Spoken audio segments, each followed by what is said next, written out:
Baik pemirsa TV yang dirahmati Allah, orang-orang yang tetap dalam mensucikan diri, tetap dalam beramal saleh, semua amal salehnya dicatat oleh Allah SWT, tentu lewat malaikatnya kiraman katibin. Amal-amal saleh itu akan dimasukkan dalam buku Kitabul Marqum yang bernama kitab itu adalah Aliyyin. Sedangkan amal buruk juga dicatat. Itu akan dimasukkan dalam buku Kitabul Marqum yang bernama Sijjin.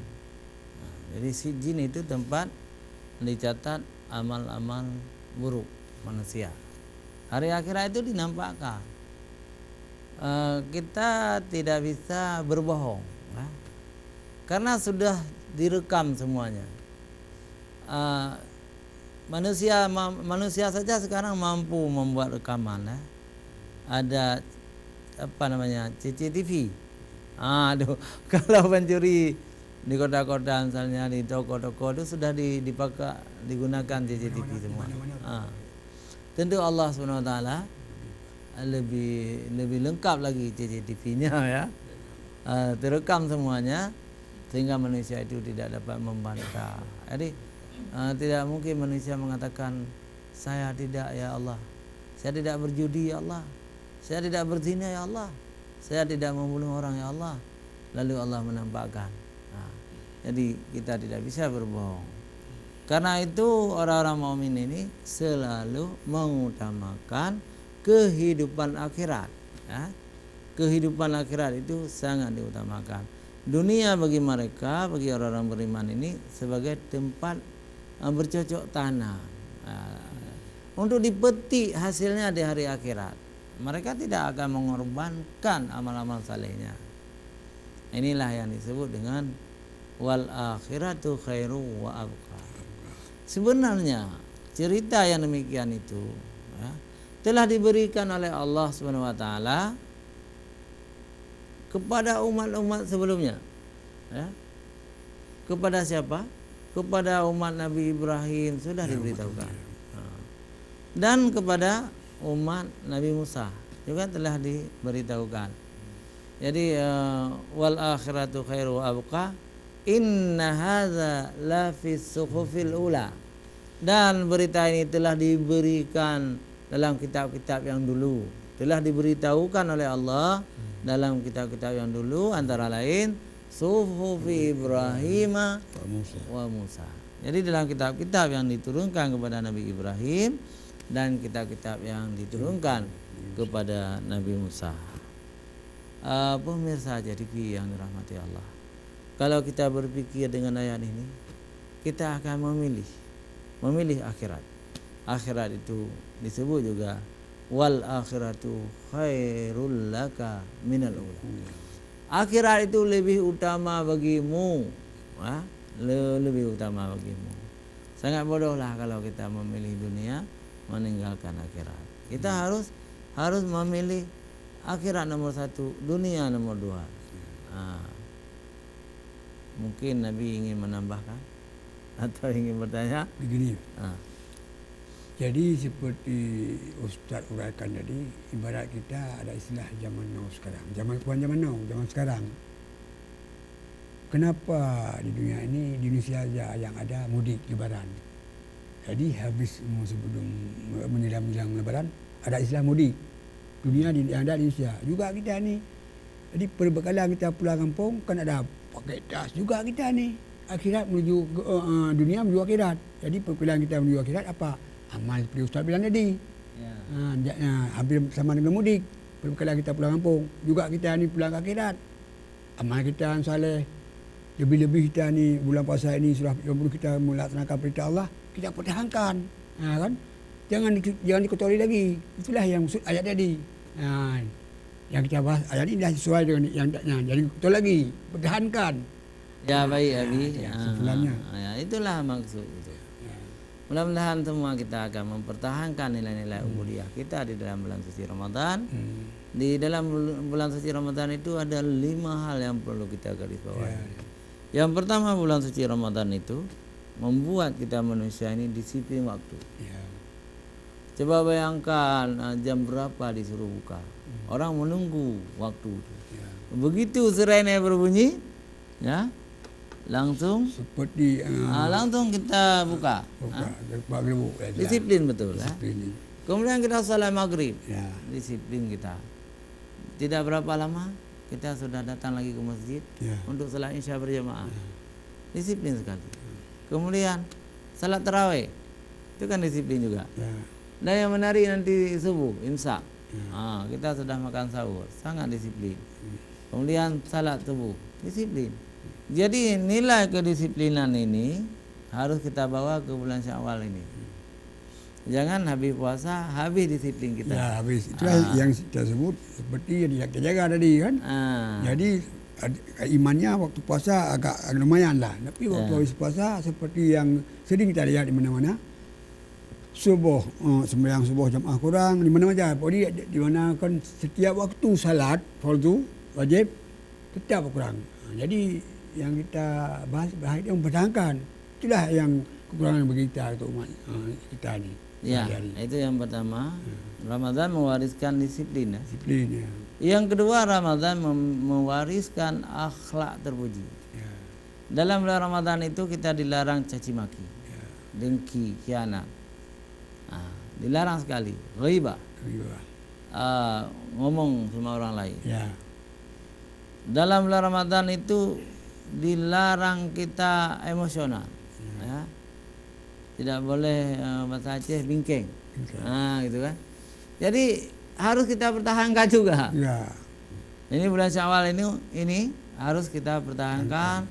Kita tidak boleh bingkeng, tidak boleh ghibah ya. Tidak memelihara akhlak yang mulia. Itu kedua. Yang ketiga, Ramadan mewariskan kepada kita, mendidik kita. Ramadan adalah bulan menuntut ilmu. Di bulan Ramadan kita mendengar ceramah, di bulan Ramadan kita bertadarus, itu menuntut ilmu semua. Maka di luar Ramadan menuntut ilmu juga harus ada.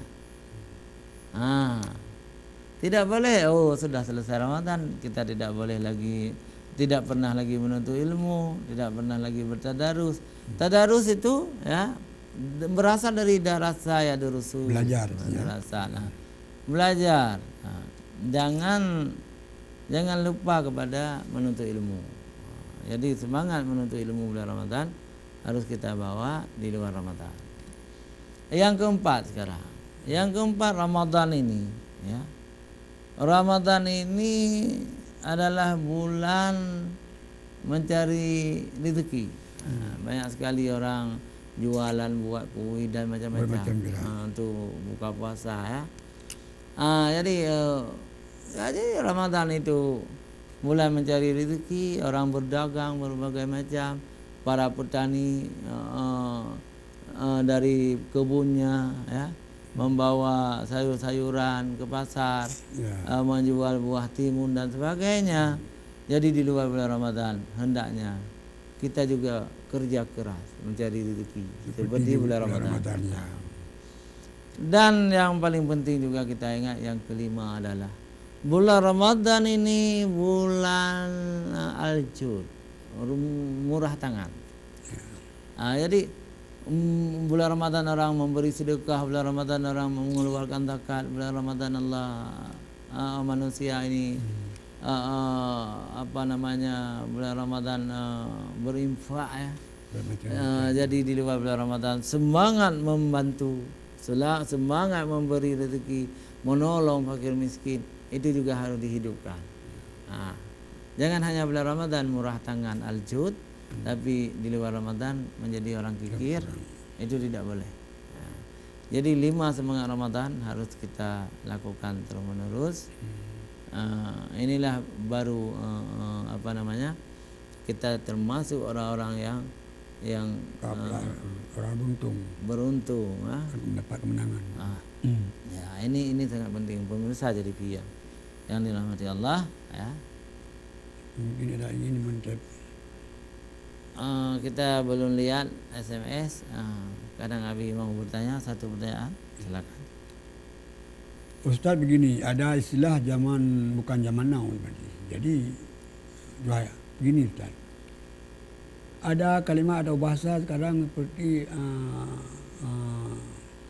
tapi belum ada, sudah mulai. Setiap kantor, setiap instansi, setiap lembaga kadang ada dibikin suatu pertemuan yang namanya halal bil halal. Bukan bil halal. Banyak orang mengatakan halal bil halal, bil. Jadi asal bilang aja halal bil halal. Cuma ini saya tanyakan pada Ustaz begini. Kapan menciptakan halal bil halal? Dan siapa yang menciptakan halal bil halal? Dulu tidak ada. Tak ada istilah bahasa itu. Jadi apa kita selalu kita tiru kalimat-kalimat dari orang kita. Iya. Bagaimana Ustaz? Baik pemirsa CTV yang dirahmati Allah, saya menjawab pertanyaan Nabi Husaini bahwa halal bihalal itu kalau nama istilahnya itu kalau di Indonesia masih baru. Di Indonesia istilah halal bihalal itu di samping baru, memang di Indonesia lahir istilah halal bihalal. Di Arab tidak tahu, orang tidak melakukan halal bihalal. Arti halal bihalal itu halal dengan halal. Itu tidak pernah ada dalam Al-Quran, tidak pernah ada dalam hadis. Jadi halal bihalal itu diciptakan oleh seorang ulama Jawa namanya Hasbu, ulama besar, pengganti silaturahim. Jadi silaturahim itu berkumpul-kumpul, bermaaf-maafan di hari raya. Memang itu dianjurkan oleh Rasulullah dianjurkan untuk muhasafah. Muhasafah itu berjabat tangan. Musafah ya. Musafah berjabat tangan. Jadi Kiai Haji Hasbullah Hasbuh itu menciptakan istilah lain. Halal. Jadi salam halal. Bi halal, salam dengan halal, salam dengan halal gitu ya. Halal dengan halal, halal dengan halal. Jadi misalnya kita berdua, saya halal ridha kepada Abi juga halal kepada saya. Halal bi halal. Halal dengan halal, rame-rame kita halal dengan halal, halal dengan halal. Jadi sebenarnya itu adalah istilah baru. Dan Aceh baru mengenal halal bihalal itu setelah tsunami. Belum ada. Sebelum tsunami belum ada. Seperti Habib bilang tadi, banyak orang kita sering tiru orang punya. Jadi halal bihalal itu dari Jawa. Di Arab tidak ada, di Mekah, Madinah tidak ada, di Mesir tidak ada. Tapi sesuatu yang baik itu boleh dipertahankan. Jadi halal bihalal itu baik. Cuma namanya lain. Namanya halal bihalal. Dia pada hakikatnya itu silaturahim. Silaturahim, kita berkumpul, saling memaafkan, makan makanan lagi, ada penceramah gitu. Penceramah juga ada rezeki. Itu kan halal. Jadi Ustaz ada lain ada beda seperti yang sering kita umat kita yang sudah pernah menggunakan ibadah haji ataupun umrah kan. Mekah dan Madinah kan jadi disebutkan halal semua halal. Jadi bagaimana tak juga? Ada beda lain lagi ya? Enggak. Jadi kalau jumpa kita haji halal semua. Semua itu karena keterbatasan. Yang jual itu bukan orang Arab, tidak bisa bahasa Arab. Yang beli juga bukan orang Arab, tidak bisa bahasa Arab. Akhirnya kan semua halal.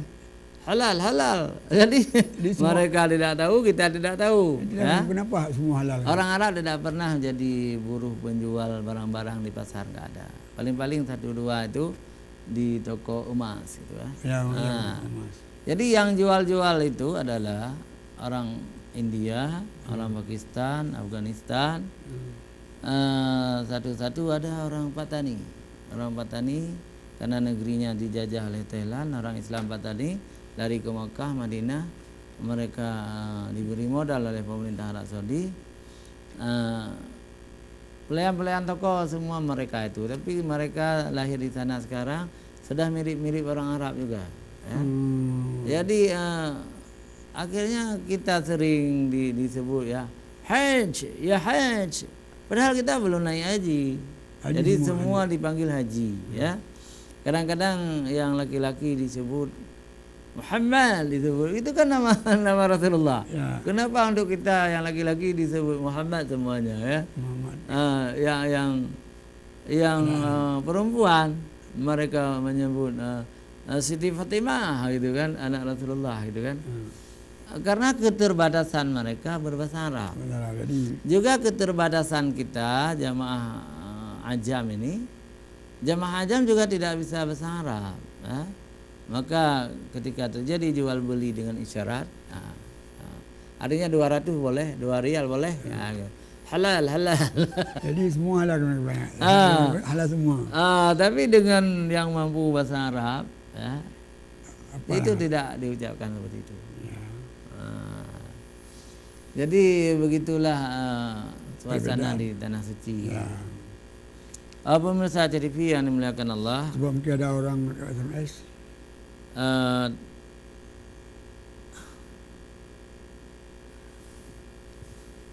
Satu ada nih, baru satu ya. Assalamualaikum Ustaz. Kami sekeluarga mengucapkan selamat Idul Fitri 1439 Hijrah. Mohon maaf lahir batin, ya.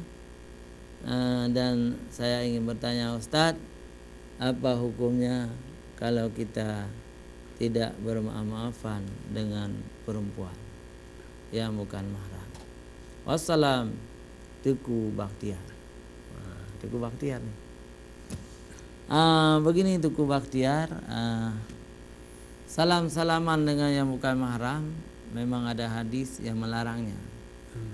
Lebih baik jangan, karena Rasulullah pun tidak pernah bersalam-salaman dengan perempuan yang bukan mahramnya. Tetapi hukum ini menjadi khilafiyah, ya.